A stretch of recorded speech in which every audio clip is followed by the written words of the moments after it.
Meteorologist Mark Collins is live in Jacksonville Beach taking a closer look at the risk of beach erosion. So, Mark, initially we expected, waves as high as 8 to 10 feet. Thankfully, that's not happening. Consequently, at least at Jack's Beach, the erosion may not be as bad as it could have been. That's right, Bruce. There is no erosion here. Fortunately, the waves that were forecasted to be 10 feet are half of that. There's a buoy that's 2,000 feet right off of Guana, and there the waves are 4 feet. The one further out is only 5 feet. So the beach has weathered these waves. In fact, the waves are smaller this morning than yesterday. Here's visual proof.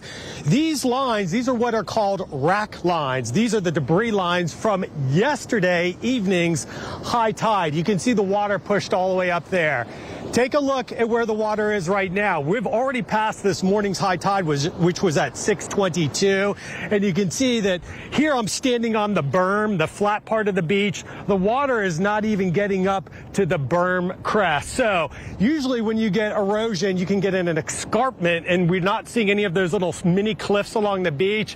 Furthermore, the beach is intact. None of that water rushed up to the dune toe. That's where you get the protection from keeping water from intruding and inundating homes behind there. So obviously the beach has done pretty well. There are still the rip currents out here.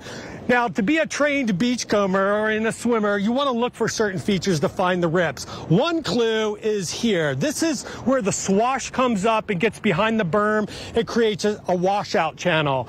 Sometimes, especially in beaches like Costa Rica and California, these washout channels can create strong suctions out. Here, they create mild rip currents, but this would be a zone where you would want to avoid swimming. So when you see water washing out, it's going out, and there's going to be a little bit of a current. And like I said earlier, look for a depression in the impact zone. That's usually where waves are not breaking and water is rushing out. That's probably not a safe place to swim. So those are some features here. Obviously, the beach is doing fine. The waves are half the size as forecast, but they're still rough for swimmers, and they're still pretty decent for surfers. We have a northeast swell from the winds that were very strong yesterday at 20 knots. That pushed that water higher up along the beach. Today, the winds are more northerly and they're lighter, so we're not getting that water rushing up. But it's also making the surf a little junky this morning. It's a combo swell and it's not super clean.